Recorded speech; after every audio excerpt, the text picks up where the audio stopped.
자, 시간이 뭐 다 된 것 같은데요. 군데군데 읽었지만은 시인이 자신이 처한 상황을 아주 처절하게 묘사하죠. 그만큼 고통스럽다는 거예요. 얼마나 그 고통이 큰지 몸이 축 늘어졌다 그러죠. 목이 쉬어 갈라졌다고도 얘기해요. 눈은 하나님의 응답을 기다리느라 핏발이 뭐 다 터지고 통증이 가득한 어떤 그 상태. 이런 상태가 된 것은 그러니까 하나님을 향한 그 부르짖음과 그 하나님을 향한 어떤 바람이 있었기 때문에 그렇다라고 그 얘기를 해요. 왜 시인은 이렇게 자기 몸을 망가뜨려서까지 하나님께 부르짖는 것일까요? 그것은 바로 그들이라고 명명하는 시인의 원수들 때문이죠. 1절과 20절까지를 보면 자신을 나로 표현해요. 그리고 21절부터 아까 우리가 잠시 읽었는데요. 28절까지 보면 그 원수들을 그들하고 이렇게 부르고 있어요. 나하고 그들하고 이렇게 분리해갖고 이야기를 한다라는 그 말씀입니다. 그래서 시인이 줄기차게 나와 그들을 대비시켜서 말하고 있는데 그 한가운데에서는 그들의 그 메타포, 이 메타포인 이 물이 등장해요. 그냥 물이 아니라 2절 보시면 깊은 물, 그리고 큰 물 이렇게 나오죠. 14절 보십시오. 깊은 물 다시 나와요. 15절 보시면 큰 물이 나오죠. 이렇게 계속해서 이 대꾸를 이루면서 이렇게 물 이미지가 등장한다라는 그 말씀입니다. 이 물 이미지는 원수들에게 당하는 고난의 현실을 이야기를 해요. 그 원수들이 당하는 그 고난의 현실을 깊은 물과 큰 물이 자신에게 엄습한 것으로 지금 표현하고 있다라는 그 말이죠. 여러분들 깊은 물과 큰 물에 빠진 사람의 그 절박함 여러분들 아시나요? 죽느냐 사느냐 그 경계선에서 자신은 아무것도 할 수 없는 그 막막함 여러분들 그 막막함을 느끼는 그 상태를 지금 시인이 깊은 물, 큰 물하고 이렇게 얘기를 해요. 우리는 벌써 시간이 조금 흘렀습니다만은 세월호 그 아이들의 그 죽음 제 개인적으로도 제가 아마 초등학교 때인 것 같아요. 그때 큰 물이 지고 난 다음에 그 방학 때 이제 대구에서 의성으로 내려가서 저희 집에서 한 15분 정도 걸으면 이 냇가가 나왔어요. 냇가가 나왔는데 큰 물이 지고 난 다음에 물이 있고 그 이제 몇몇 이제 중학교 형들이 이제 그 수행하고 있기 때문에 내가 있는 그 자리에서 한번 이렇게 그 형들이 있는 자리까지를 봤어요. 저 정도는 내가 헤엄치지 않을까라고 그렇게 생각하고 물속에 뛰어들어갔는데 나는 정말 심차게 수행을 했더라고 생각했는데 나가질 않았어요. 나가질 않고 섰는데 이건 이 머리에서 한참 들어가는 거예요. 그래서 그 순간에 완전히 뭐 전율 같은 게 왔는데 뭔가 손에 하나 쑥 들어오더니 날 끄집어 당기는 거예요. 그리고 동네 형이 내가 쑥 들어가니까 그냥 손 넣어가지고 이제 끄집어 낸 거예요. 그러니까 뭐 그것 때문에 살은 것이랑 마찬가지인데 그런 경험 속에 짧은 순간이지만은 당황해서 무엇을 어떻게 해야 되겠다라는 어떤 생각이 없는 그 막막한 어떤 그런 상태가 있는데 지금 시인은 시인의 모습은 상황은 그 짧은 순간도 아니에요. 짧은 순간도 아니고 이런 날들도 지금 채워지고 계속해서 파도가 몰려오듯이 그런 환란과 고난이 몰려오는 그 상태, 그 절박함, 그 모습을 지금 시로 노래로 지금 표현하고 있다라는 그 말씀입니다. 그 원수들에게 박해를 받는 어떤 그 시인의 영적 상태가 그렇다는 거죠. 그 고통이 얼마나 컸든지 뭐라고 얘기를 했다고요? 깊은 물, 큰 물, 때로는 보면 깊은 수렁. 14절 보면 이제 수렁이라는 그 단어를 또 써요. 때로는 15절에 보면 웅덩이, 때로는 또 15절을 같이 쓰면 깊음, 이 10년이라는 뜻이죠. 예, 10년. 아주 깊은 어떤 그 어둠. 이렇게 자신의 지금 처지를 호소해요. 급기에는 어떻게 변하는가 하니까 수렁과 웅덩이와 깊음으로도 표현되던 이 원수들의 핍박이 다른 형태로 변해요. 어떻게 변하는가 하니까 슬개와 초로 변하여 원수가 자신들에게 그것을 먹인다고 시인은 지금 고발하고 있어요. 그게 21절이에요. 21절 보십시오. 그들이 슬개를 나의 음식물로 주며 무모할 때에는 초를, 이 10초죠. 초를 마시게 하였사오니 라고 이렇게 얘기를 했어요. 여러분들 이 21절을 제가 읽었는데요. 어떤 장면이 떠오르지 않나요? 예수님이 십자가에 못 박혔을 때의 한 장면이 이거죠. 거기 보면 제가 읽어볼게요. 요한복음 19장 28절부터 29절인데 거기 신 포도주가 가득히 담긴 그릇이 있는지라 사람들이 신 포도주를 적신 해면을 우슬초에 끼워 예수의 입에 대니 예수께서 신 포도주를 받으신 후에 이르시되 다 이루었다 하시고 머리를 숙이니 영원히 떠나가시니라. 그러니까 예수님이 십자가에 달려서 죽는 그 순간의 한 장면으로서 이렇게 초를 마시게 하는 어떤 그 이야기가 담겨져 있다라는 그 말씀이죠. 그래서 초기 그리스도인들은 69편이 기독론적 의미를 담고 있는 시라고 생각했기 때문에 우리 시편 22편도 맞잖아요. 시편 22편과 더불어 그리스도의 운명과 그가 받으실 고난이 낱낱이 묘사되어져 있는 그런 메시아 예언시로 이 69편을 봤다라는 그 말씀입니다. 제가 여러분들에게 자주 얘기하지만은 신약의 제자들이 구약에 있는 장면을 그리스도께 적용하는 것은 오직 하나의 이유 때문에 그렇습니다. 그것은 그리스도 예수만이 하나님 말씀을 이룰 수 있으며 또 이루셨다라는 것을 선포하기 위하여 구약의 말씀을 땡겨가지고 신약에서 사용하고 있어요. 그래서 말씀이 응했다, 이루어졌다라는 그런 표현을 통해가지고 구약이 예수 그리스도로 인하여 이루어졌음을 끊임없이 그렇게 반복해서 얘기를 하고 있다라는 그 말씀이죠. 다시 본문 보시면 시인을 더욱 옥죄었던 것이 있어요. 그것은 자기 형제들에게도 남이 되고 자기 어머니들의 자녀들에게도 남이 되는 그 장면이 나와요. 그러니까 이 장면이 나오는데요.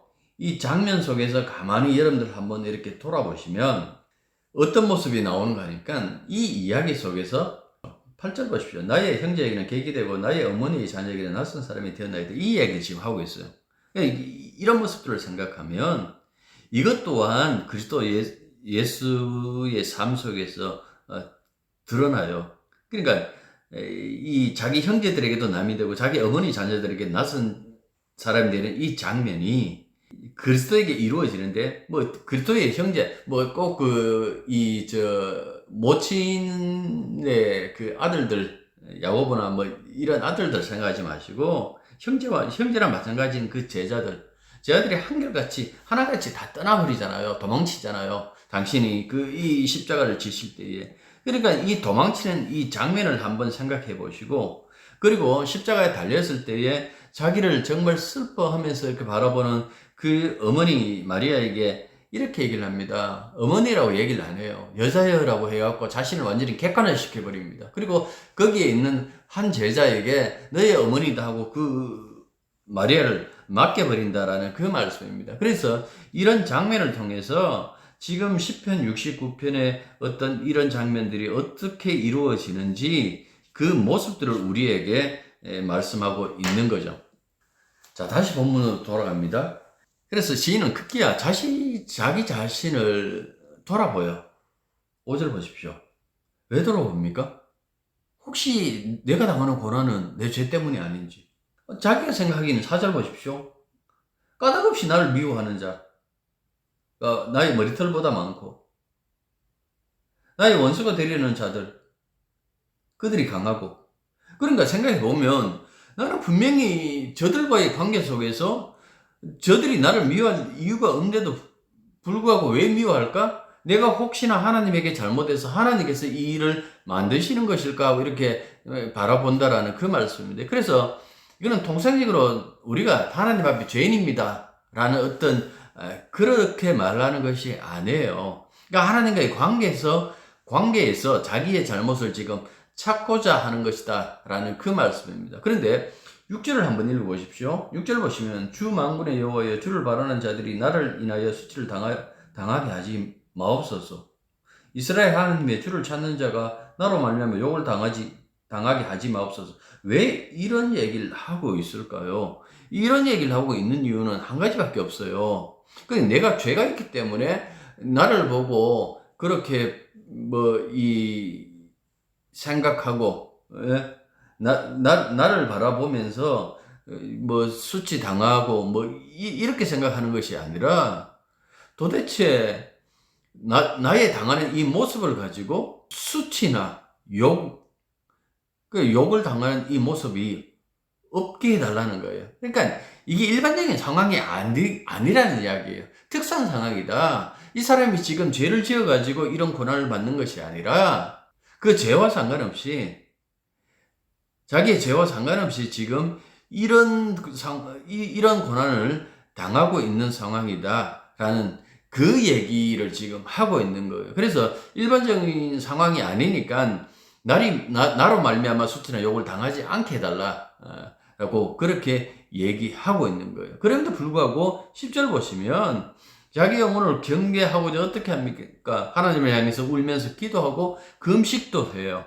11절 보면 굵은 배로 옷을 지어 입은 것, 이거 쉽게 말해서 회개하는 거예요. 회개하는 거. 그러니까 울면서 기도도 하고 금식도 하고 회개도 하는데도 이런 행동조차도 원수들에게는 욕먹을 거리가 되었다, 말거리가 되었다라고 이렇게 얘기를 해요. 12절 보면 심지어 시인의 그러한 행동들이 오히려 그들이 조롱하는 노래가 되었다라고 그렇게 얘기를 해요. 이것도 그리스도의 고난에 고스란히 나타납니다. 십자가에 예수께서 달리시자 유다 사람들이 온갖 조롱을 다 퍼부었잖아요. 읽어볼게요. 마태복음 27장에 있는 말씀입니다. 지나가는 자들은 자기 머리를 흔들며 예수를 모욕하여 이르되, 성전을 헐고 사흘에 짓는 자여, 내가 만일 하나님의 아들이거든 자기를 구원하고 십자가에서 내려오라 하며, 그와 같이 대제사장들도 서기관들과 장로들과 함께 희롱하여 이르되, 그가 남은 구원하였으되 자기는 구원할 수 없도다. 그가 이스라엘의 왕이로다. 지금 십자가에서 내려올지어다. 그리하면 우리가 믿겠노라. 그가 하나님을 신뢰하니 하나님이 원하시면 이제 그를 구원하실지라. 그의 말이 나는 하나님의 아들이라 하였도다 하며, 이렇게 하면서 막 조롱한 거예요. 네가 하나님의 아들이면 하나님께서 구해주겠지, 내려오면 우리가 너를 믿겠다라고 그렇게 조롱했다라는 그 말씀입니다. 상황이 이렇게 흘러가니까 69편의 시인은 이렇게 얘기를 해요. 주의 얼굴을, 우리가 지난 시간이니까 주의 얼굴 봤잖아요. 하나님의 얼굴을 외면하는 것, 얼굴을 돌려버리는 것이 이스라엘에게는 화가 미치는 일이라고 생각했다고. 그래서 이렇게 얘기하는, 주의 얼굴을 자신에게서 돌리지 말라고 그 괴로움을 표시해요. 17절 보면 그 얘기를 하죠. 주님 자기를 외면하는 것이 당황스럽고 고통스럽습니다. 오히려 그렇게 외면하지 마시고 응답하시고 돌이켜달라고 애원하죠. 13절 보십시오. 하나님이여 많은 인자와 구원의 진리로 내게 응답하소서. 16절 보십시오. 주의 인자심이 선하시오니 내게 응답하시며 주의 많은 긍휼에 따라 내게로 돌이키소서. 그리고 17절에서는 그 일을 속히 내게 이루어 달라고 간청합니다. 그러다가 신이 돌연 이 말 뒤를 돌려 원수를 저주하기 시작합니다. 이게 22절부터예요. 22절부터 가만히 보십시오. 보시면 그들이 밥상머리에서부터 저주보다 평안함이 없게 해달라고 하는 거예요. 식사시간 가족들이 모여가지고 옹기종기 모여갖고 아하 호호 하면서 그렇게 평화롭게 먹는 그 식탁의 모습이 사라지게 해달라고 그렇게 얘기를 해요. 23절 보십시오. 그들의 눈과, 자신의 눈도 막 상해버리는데 그들의 눈과 허리도 상하고. 24절 보십시오. 주의 분노를 그들 위에 부으시고. 25절 보면 심지어 그들의 장막에 사는 그들의 식구까지 뿔뿔이 흩어지게 해달라고 그렇게 기도해요. 급기야 그들의 죄를 더하여 구원에 들지 못하도록 그들을 생명책에서 치워달라. 28절 보면 그 생명책이 나오죠. 생명책에서 지워달라고 그렇게 애원을 해요. 그들과 달리 자신은요, 29절 보시면 구원하여 높여달라고 그렇게 얘기를 하죠. 다시 말해서 원수들에게 짓눌리고 고통스러운 자신에게는 많은 인자와 긍휼로 보호해달라고 그렇게 간청했다라는 그 말씀입니다. 근데 시인은 여기서 시를 끝내질 않아요. 다시 마음을 되잡아요. 원수들에 대해서 막 욕을 하고 저주를 퍼붓다가 다시 마음을 되잡고 이렇게 얘기를 합니다. 이러기를 이제부터 하나님의 이름과 위대하심을 감사함으로 노래하겠다라고 다짐을 해요. 30절이에요. 이렇게 노래하려는 이유는 자신과 같은 고난에 빠진 자들이 하나님을 찾을 때 그들의 마음이 회복하는 데 도움을 주기 위함인 거예요. 그래서 이렇게 얘기를 합니다. 주님은 불쌍한 이들의 소리를 들으시고 사로잡힌 당신의 백성을 멸시하지 않으시는 분이시라고 33절에서 그 얘기를 하죠. 이런 하나님이시니까 마음 흔들리지 마라. 마음 다시 되잡아라. 그 얘기를 하겠다. 그렇게 노래하겠다. 그렇게 다짐한다라는 그 말씀. 그리고 시인은 자신의 고난으로 시작한 노래를 우주와 그 중에 있는 하나님의 백성으로 확대해요. 그게 36절까지, 34절부터 36절까지 이 말씀이에요. 이렇게 시인은 새로운 통찰력, 새로운 통찰력으로 자기 영혼까지 차올랐던 물들, 다시 말해서 큰 물과 깊은 물과 심년을 바다로 바꿔서 하나님을 찬양해야 된다고 소리치죠. 고통을 몰고 온 물이 이제는 노래를 불러야 할 그 대상이 되었다라는 그 말씀입니다. 이런 통찰력으로 구원을 다시 들여다봐요. 이때까지는 어떻게 얘기를 했어요? 1절 보시면 나를 구원해달라 그랬죠? 29절 보십시오. 주의 구원으로 나를 높이소서라고 그렇게 말했어요. 그런데 35절 보면 시온을 구원하시리라 라고 얘기를 해요. 그러니까 개인의 구원이 아니라 공동체로 변화되었다라는 그 말씀입니다.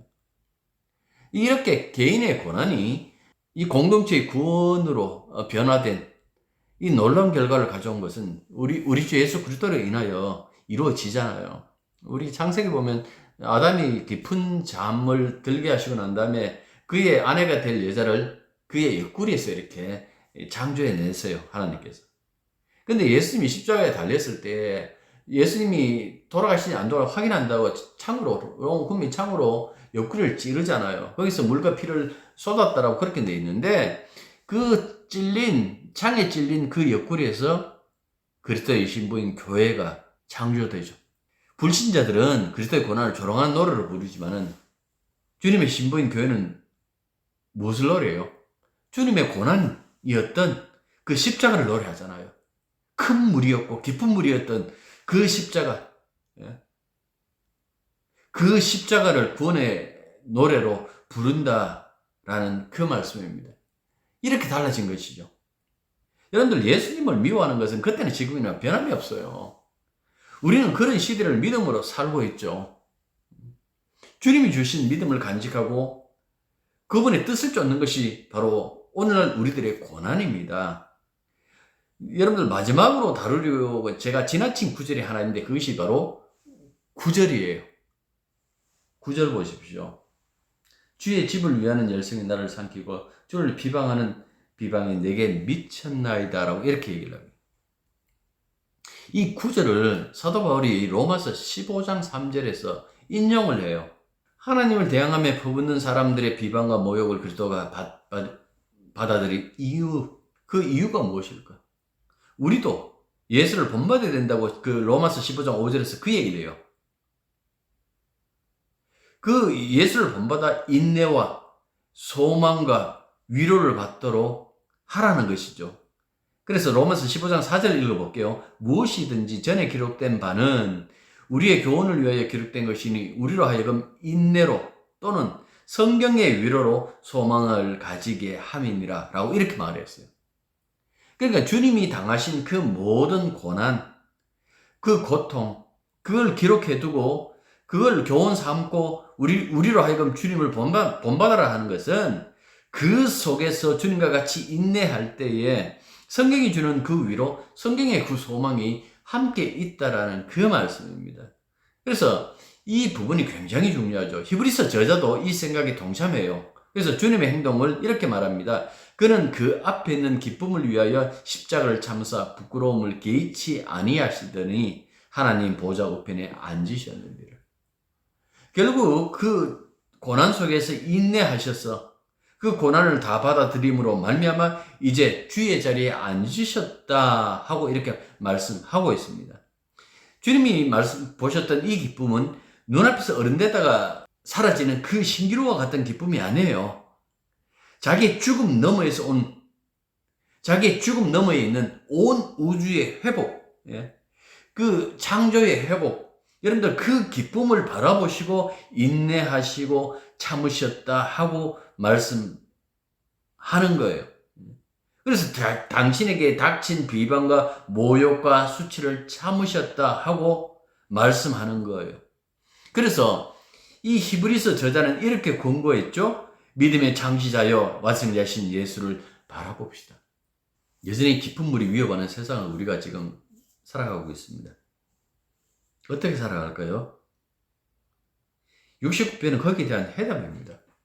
죄와 죽음이라는 그 깊은 물속에서 허우적이던 우리를 주님이 건져내셨는데 그냥 건져내신 것이 아니라 새로운 피조물로 건져내셨다고 성경은 우리들에게 말씀해 주고 있죠. 그러니 비록 깊은 물에 잠겨도 두려워하지 마시고 큰 물이 내게 닥친다 할지라도 여러분들 두려워하지 마시고 하나님이 바꾸신 그 생명을 생각하면서 하나님께 찬송 드리라는 것이 이 시편 저자의 권면입니다.